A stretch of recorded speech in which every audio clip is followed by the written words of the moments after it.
नमस्कार. जगताच्या कल्याणासाठी घेतलेलं हे वचन म्हणजे एक फार मोठा हनुमानजींच्या शक्तीचा तो वरदहस्त होता. मारुतीने मच्छिंद्रांना आपलं सगळं मनोगत सांगितलं आणि सांगताना ते म्हणाले, नाथजी, कित्येक वर्षापासून ना माझं एक ओझ आहे हो माझ्या डोक्यावर. हे सगळी दैवत आहे ना, ती फार गोड आणि चतुर आहेत बरं का. माणसांसारखेच सगळे गुण त्यांच्यात पण आहेत आणि शक्तीची एक महाशक्ती पण त्यांच्याकडे आहे. मारुती पण काही कमी नव्हते. अंजनीच्या सुता असं उगाच नाही म्हटलं जात. ज्यावेळेस मच्छिंद्रनाथांनी त्यांच्याकडून वचन घेतलं, त्यावेळेस मारुतीने पटकन आपली शक्कल लढवली. काय शक्कल लढवली? तिला, माझं ना एक काम आहे हो तुमच्याकडे.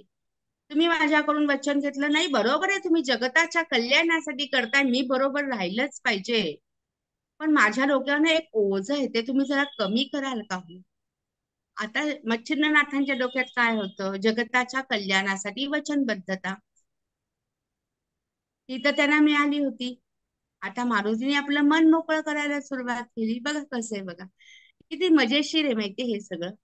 आनंदाचं एक वेगवेगळ्या कथेच्या प्रांगणात आपण शिरतो आणि असं वाटतं ह्या काल्पनिक आणि चमत्कारिक कथा आहेत, पण नाहीयेत. आपले भूतलावरचे संवाद वाद सगळं जगजाहीर असतात. पण ह्या नाथांच्या पातळीवर, दैवतांच्या पातळीवर, भगवंतांच्या पातळीवर, परमेश्वराच्या पातळीवर असणारे सुसंवाद या हृदयाचे त्या हृदयातच असतात. मग मारुतीने असं सांगितलं की माझ्या मनावरचं ना एक ओझ आहे, ते तेवढं दूर करा आणि ते फक्त ना तुम्हीच करू शकता. मारुती फार चतुर आहेत, त्यांच्या कथा आपल्याला सगळ्यांना माहिती आहेत. एक चतुरस्त्र व्यक्तिमत्व. कुठे कृष्णनीती वापरायची, कुठे चतुरपणा वापरायचा, हे प्रचंड या मारुतीला माहिती.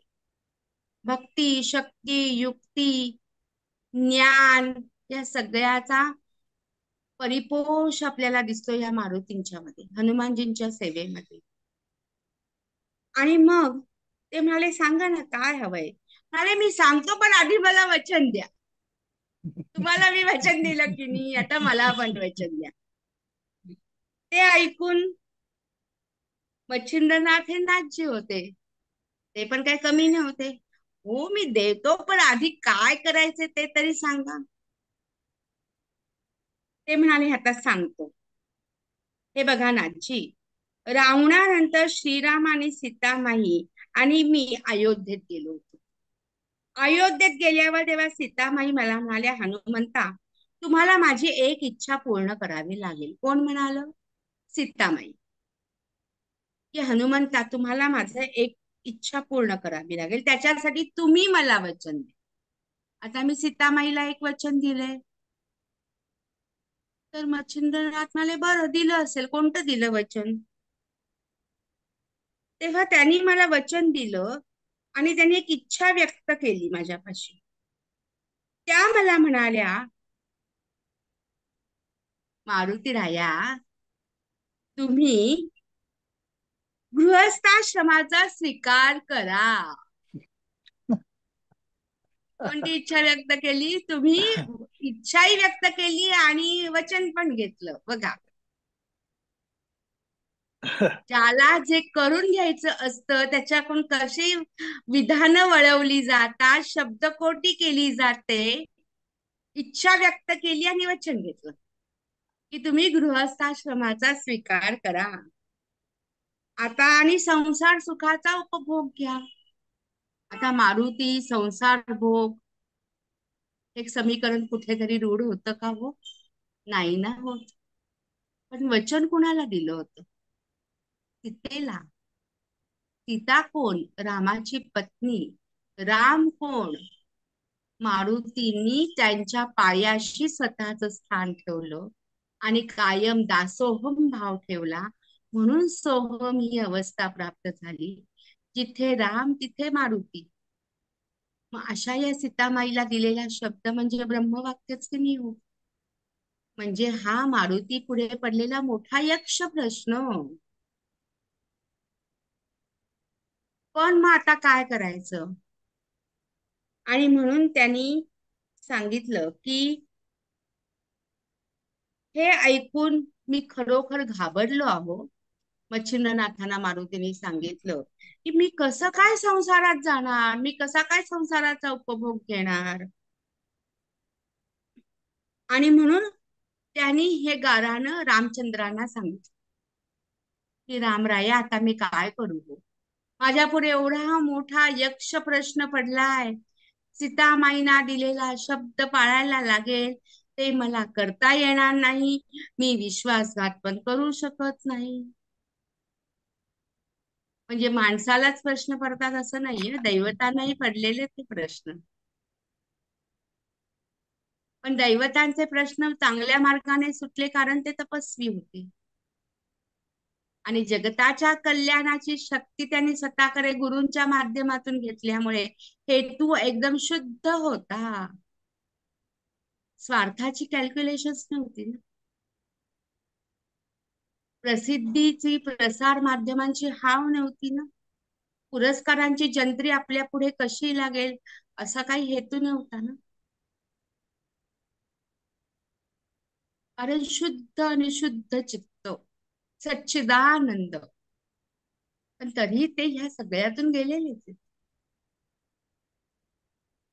आणि मग श्री रामचंद्रांना हे सांगितल्यानंतर श्री रामचंद्रांना आपलं गाऱ्हाण सांगितलं. त्यावेळेस रामचंद्र त्यांना म्हणाले, कपिराज, अहो रावण वधानंतर तुम्हाला श्रीराज्यात जावेच लागणार आहे. ही अनादी परंपरा आहे. प्रत्येक युगाच्या चौकटीत तुम्हाला व मला, रावणाला जन्म हा घ्यावाच लागतो. त्याला फक्त काही कालावधी हा जावा लागत असतो आणि कार्य हे करावं लागत असतं. तुमचं श्रीराज्यात जाणं हे एक कार्य आहे. आजपर्यंत 98 वेळा झालेलं आहे. आताची ही 99वी पाळी आहे. तेव्हा तुम्ही निशंक मनाने श्रीराज्यात जा. आणि तुम्ही उध्वरेता आहात. उध्वरेता हा शब्द खूप महत्वाचा आहे.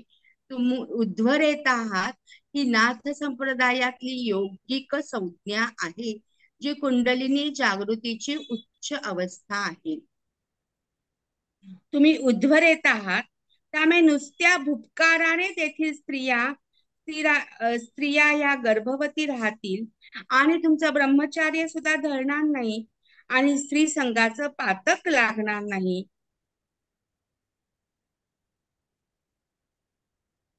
बघा, काय एक एक एक एक पवित्र प्रत्येकाचे वेगवेगळे मार्ग. तेव्हा मच्छिंद्रनाथांना श्री रामराज्यात सांगितलेल्या या सगळ्या गोष्टी तेव्हा मनात नसूनही स्त्री राज्यात गेले. तिथे सर्व स्त्रिया होत्या. मैनाकिनी नावाची राणी होती.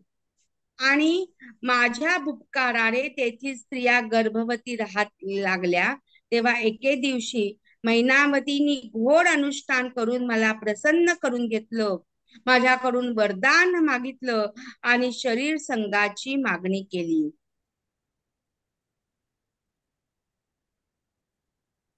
हे सगळं मारुतीनी मच्छिंद्रनाथांना सांगितलं.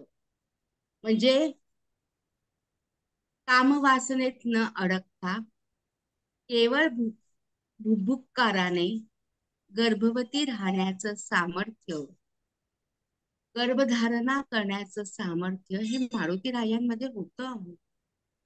ही एक योगिक प्रक्रिया आहे, योगानुशासन आहे आणि त्याच्यासाठी अनंत काळाची साधना त्यांच्या ठिकाणी आहे. आणि हे सगळं त्यांनी मच्छिंद्रनाथांना सांगितलं. मच्छिंद्रनाथांना सांगितल्यानंतर मच्छिंद्रनाथ म्हणाले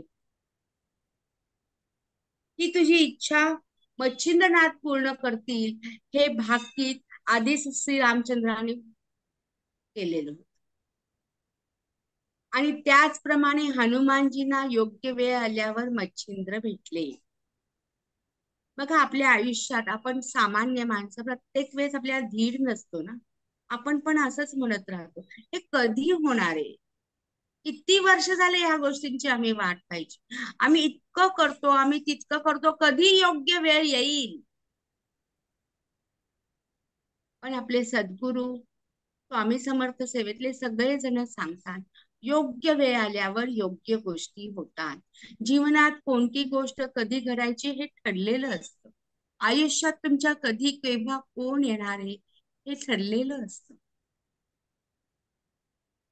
तसं श्री रामचंद्रांनी हनुमानजींना सांगितलं की तुम्हाला श्रीराज्यात तुला जावंच लागणार आहे, ही तुझी पहिली वेळ नाहीये. आणि तुझ्या आयुष्यात मच्छिंद्रनाथ येतील, तू ते सगळं त्यांना सांग. आणि मग आणि तेव्हा तू या विवंचनेतून मुक्त होशील. म्हणजे त्याच्यासाठी किती कालावधी हनुमानजींना बघावं लागलं बघ. रावणाचा वध, ठराविक काळानंतर मच्छिंद्रनाथ भेटणं आणि त्यांना ही विवंचना ऐकणं.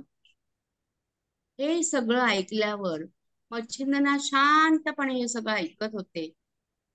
त्यांच्या मनात अनेक प्रकारचे विचार तरंग निर्माण होऊ लागले आणि मारुतीने त्या सर्वांचं निरसन परत त्यांनीच केलं. काय केलं मारुतीने निरसन? की मैनाकिनीच्या पोटी तुमचे पिताची उपरिचर वसू मीननाथ रूपाने जन्म घेऊन महान कीर्तिध्वज फडकवतील. तेव्हा नाथाने त्यांचं म्हणणं मान्य केलं आणि वायू आणि मारुती, वायू म्हणजे मारुतीचे वडील, यांचा निरोप घेतला आणि ते पुढच्या कामासाठी पुढे निघाले.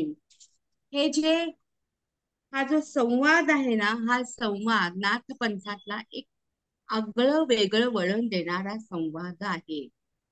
या संवादामध्ये ज्या गोष्टी झाल्या आहेत, या नवीन नवीन घटना त्याच्यातून निर्माण होत गेल्या, एकातून दुसरी, दुसऱ्यातून तिसरी. आणि मग या सगळ्या घेत असताना हे जे बोलणं झालं, त्या तिसऱ्या अध्यायात त्यांनी काय म्हटलंय बघा. येऊनी ते परी कानन पाहता, रश्मी संचारून देई सविता. असो ऐसी कानन वार्ता, संकट भयाचे स्थान चित्ताते. तेथे सिद्ध मुनी राहाव, संचरेल आपुल्या प्रतापे गौरव. ती कथा रत्न ज्ञानदेव, श्री गुरुदेव माझा वडेल की. तरी स्मृती ठेवणी हेत, प्राशन करा कथामृत. मग भवरोगाच्या अपार भरिते, दुःख क्लेश नासेना. हा ग्रंथ आहे चिंतामणी, हरेल चित्ताची काळजी मुळी हुनी. ऐसे वृश्चिक दंशा लागुनी, विष शोषी महाराजा. म्हणजे मारुतीचा आणि मच्छिंद्रनाथांचा हा संवाद म्हणजे जणू काही जीवनातल्या चांगल्या गोष्टींच्या मार्गांवरून जाण्याचा एक पदमार्ग आहे. आणि म्हणून या तिसऱ्या अध्यायातल्या मारुती, वायू आणि मच्छिंद्रनाथांचा संवाद म्हणजे नाथ संप्रदायातल्या श्री राज्यातल्या एका इतिहासाची पाऊलवाट आहे. ही एक घटना आहे आणि नाथ पंथातल्या मच्छिंद्रनाथांशी संबंधित असणारी ही घटना गोरक्षनाथांशी अतिशय घनिष्ठ आहे. मग ही कशी गोरक्षनाथांशी घनिष्ठ आहे, पुढे त्यांनी कशा पद्धतीने हे सगळं केलं, हे आपण पुढे बघणारच आहोत. पण मारुती आणि मच्छिंद्रनाथांचा हा संवाद आणि त्याला मारुतीला श्री रामचंद्रांनी सांगितलं तर कुणाकडे जा याच्यातून बाहेर पडण्यासाठी, तर मच्छिंद्रनाथांकडे जा. जे आयुष्यात कितीही तुम्हाला संकट आली, कितीही त्रास झाला, पुढे काय करायचं हा प्रश्न तुमच्या पुढे असेल, तर नाथ तुम्हाला सांगतात. श्रीराम प्रभूंनी सुद्धा हनुमानजींना सांगितलं, या फार मोठ्या यक्ष प्रश्नात न जर तुला बाहेर पडायचं असेल तर नाथांशिवाय पर्याय नाही. आणि नवनाथ भक्तिसार आणि हे नाथ आपल्याला हेच सांगतात, अरे ये माझ्यापाशी.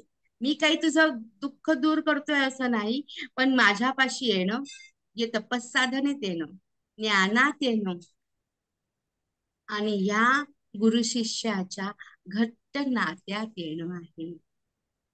हे वीण इतकी घट्ट आहे ना, की तुम्ही गुरुपाशी नाही जातो, गुरुच शिष्याला स्वतः जवळ घेतो. आणि एकदा गुरुनी आपल्या शिष्याचा हात जवळ घेतला की मात्र जीवनाचा सगळा भाग तोच वाहत असतो. म्हणून भगवद्गीतेच्या 12व्या अध्यायात म्हटलंय, अनन्या चिंतयन्तो माम ये जनाः पर्युपासते तेषां नित्याभियुक्तानां योगक्षेमं वहाम्यहम्. जो अनन्य भावाने मला शरण येतो त्याचा योगक्षेम सुद्धा मी चालवतो. आणि म्हणून स्वतःचं डोकं नको तिथे चालवण्यापेक्षा गुरुच्या शब्दात राहून राहा, गुरुच्या इच्छेत इच्छा राहून राहा. कोणतीही चांगली गोष्ट करताय, तुमचा हेतू शुद्ध आहे, तुम्हाला ते काम करायचंय, तर तुम्हाला वेगळं गुरुला फक्त सांगून पुढे जा, तो त्या कामात यश देतोच. मग ती कला असेल, ते लिखाण असेल, ते दुसऱ्यांना मदत करणं असेल, काहीही जीवनातलं चांगलं कर्म असेल, की गुरु तुमच्या बरोबरच असतो. पण तो शुद्ध हेतू समजून असतो. आणि शुद्ध हा शब्द ना फार महत्वाचा. आजकाल तूप शुद्ध मिळत नाही, दूध शुद्ध मिळत नाही, अन्न शुद्ध मिळत नाही, सगळीकडेच भेसळ आहे हो. माणसांच्या मनात भेसळ आहे, माणसांच्या स्वभावात भेसळ आहे, माणसांच्या पैशात भेसळ आहे, माणसांच्या चित्तवृत्तीत भेसळ आहे. पण चित्तवृत्तीतले भेसळाला जाळून घेण्याचं आणि शुद्ध करण्याचं काम मात्र तुमची साधना, सत्संग, गुरु सहवास आणि गुरु उपास करू शकतो.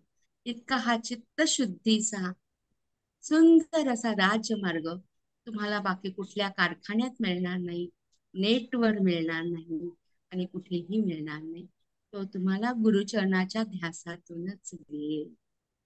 धन्यवाद.